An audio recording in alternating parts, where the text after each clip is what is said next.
નમસ્કાર, સમય સંદેશ ન્યૂઝમાંથી હું દતેશ વોસર આપનું સ્વાગત કરું છું। ચૂંટણી પતી જાય પછી બધે જ નેતાઓ આપણે ભૂલી જતા હોય છે, એવા આપણે અનેક વખત લોકોના મુખેથી સાંભળ્યું, પરંતુ એ જે દ્રષ્ટાંત છે એનો આબેહૂબ નમૂનો જો આપણે જોવો હોય તો માધાપર જૂનાવાસમાં આપણે જોઈ શકીએ છીએ। આપણી સાથે જે વ્યક્તિ ઉભા છે તેઓ તાલુકા પંચાયતના ઉમેદવાર હતા અને તેઓ ભાજપની સામે હારી ગયાથી આજે એમના ઘર પાસે છેલ્લા 12 દિવસથી ગટરનું અને પાણીનું કામ થઈ રહ્યું છે, પરંતુ કામ પૂર્ણ થતું નથી અને માત્ર લોકોને હેરાન કરવામાં આવે છે। લાલજીભાઈ, સ્વાગત છે તમારું। લાલજીભાઈ, શું તમારા વિસ્તારમાં સમસ્યા થઈ? સમસ્યા છે દતેશભાઈ, આ માધવપર છે, જૂનાવાસ છે, નરેન્દ્ર મોદી એમ કહેતા હતા પેરિસ છે, બરાબર, પેરિસનો પગ ખવાઈ ગયો છે અને આજે 20 વર્ષથી આ સ્થાનિક એવી ગટરની સમસ્યા છે, બરાબર। અને જે તે આ માધાપરમાં જે 2 જિલ્લા પંચાયતના આપણે સભ્ય પણ દીધા છે, કૌશલ્યબેન દીધા માધાપર, પછી પારુલબેન છે, એ લોકો વોટિંગ ટાઈમે એમાં શેરીના દરવાજા ખખડાવે, અમારે દરવાજા તોડી નાખ્યા છે, ત્યાર પછી એ લોકો એક દિવસમાં ફરકતા નથી। ઇવન અમારા જે પંચાયતના સભ્યો બાજુમાં રહેલા છે એ પણ એની ખબર નથી હું ક્યાંથી ચૂંટાઈ લઈશ, બરાબર। આવા સભ્યોને અમે ચૂંટાઈને પંચાયતમાં મોકલેલા છે, કામ થતા નથી। આજે ગટરની અમે સમસ્યા હોય છે, વાડીગળે પંચાયતો તલાટીઓ સાથે અમે મગજમારી લેખિતમાં ફરિયાદો કરી અમે દુશ્મની લીધી છે, પણ એ લોકોના પેટનું પાણી હલતું નથી, બરાબર। આ તો સમસ્યા મારી એક નથી, બધા આખા માધાપર પંચાયતની છે, જેથી કરી અમે એની રિક્વેસ્ટ કરી કે ભાઈ તમારે ફંડ આવે છે, બરાબર, સાંસદનો આવે, એમએલએ નો, ગ્રામ પંચાયતનો, તાલુકા પંચાયત ગ્રાન્ટ આવી જાય છે ક્યાં તમારી? એ ગ્રાન્ટ નો 2% પણ વાપરશો તો માધાપરની પ્રજા સુખી થઈ જશે। લાલજીભાઈ, ખાસ તો એટલા માટે કેમ કે ગટરનું કામ થાય છે, નાની મોટી સમસ્યા આવશે, એક કામના કારણે પાણીની લાઈનો તોડી નાખવી અને એ માધાપર પંચાયતમાં તો એવો છે કે 3 શાંતિને 13 તૂટે એવો છે, તો શું તમારું માનવું છે? દતેશભાઈ, નાની એવી સમસ્યા નથી, પાણી એક મોટી જીવન જરૂરિયાત માટેની વસ્તુ છે કે પાણી હશે તો જીવન હશે, બરાબર। એની નાની બહુ ગંભીરતાથી લેવાનો પ્રશ્ન છે અને ગ્રાન્ટ છે તો તમે નવી લાઈન નાખીને બનાવો ને, અને આજે 25 વર્ષ પહેલાનું આયોજન તમે કરો ને, જેથી 6 મહિના આયોજન તમે શું કામ કરો છો કે એક બાજુ થાય સાંધુનું બીજી બાજુ તૂટી ગયું છે, બરાબર। તો એવું આયોજન કરો કે 25 વર્ષ સુધી પ્રજા સુખી રહે અને પછી 25 વર્ષનું પછી બીજું આયોજન તમે ત્યારે કરો, તો ગ્રાન્ટ છે, ગ્રાન્ટ ક્રમવાઇઝ તમે વાપરો।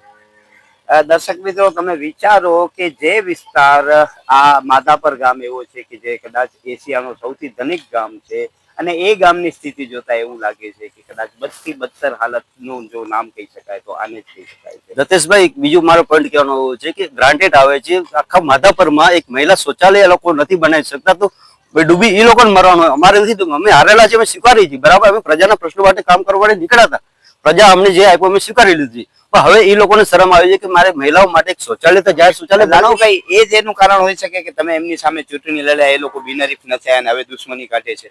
એ તો ચાલો એનો જે મેન પડે, હું જે મેં મુદ્દા સહિત હું આવ્યો છું, મુદ્દા ક્રમવાઇઝ ઉપાડીશ ને ફરિયાદો કરીશ, લડીશ આ લોકો સામે, એક મુદ્દાથી અમે કામ કરશે, જેટલું શક્ય છે અમે આ લોકો સત્તા પક્ષ પાસે અમે કામ કરવાની કોશિશ કરશે। આવનારા સમયમાં પણ અમે પ્રજાને દેખાડશે કે ભાઈ તમે જે વોટ આપ્યો છે તમે પસ્તાવો તો તમને થશે ત્યારે, કે જેથી અમે કામ કરી તમને દેખાડશે, બરાબર।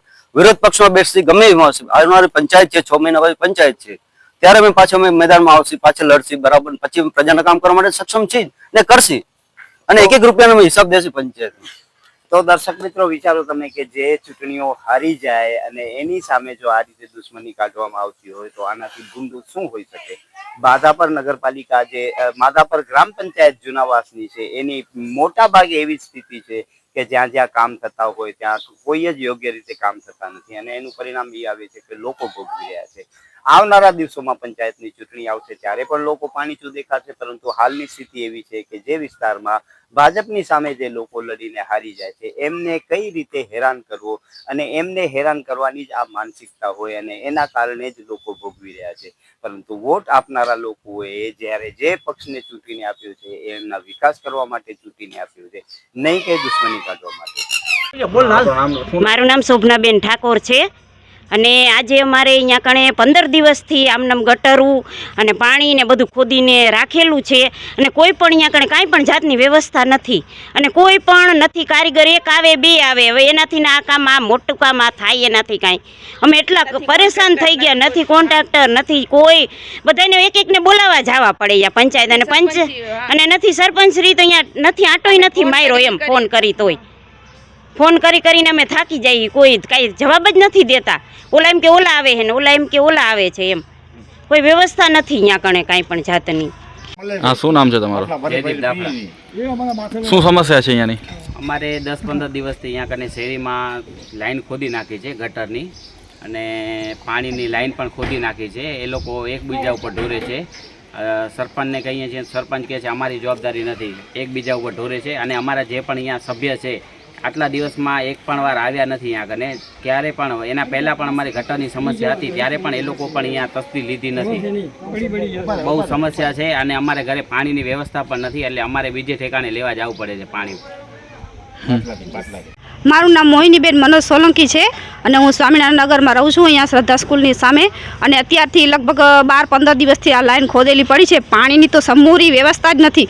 અત્યારે અમારા પાસે ગાયું છે, ગાયું તડફડિયા મારે છે, ટીપું પાણી નથી. અમારા ઘરે ટેન્કર આવી શકે એવી પણ સુવિધા નથી કે અમે ઘરે ટેન્કર ઠાલી કરાવી શકીએ. આખી ગટર પાણી લાઈનો એક દિવસ શાંતિ, બીજે દિવસે પાછી ફરી તૂટેલી જ જોવા મળે છે. એટલે અમારી બહુ જ પ્રોબ્લેમ પાણીનો જ છે.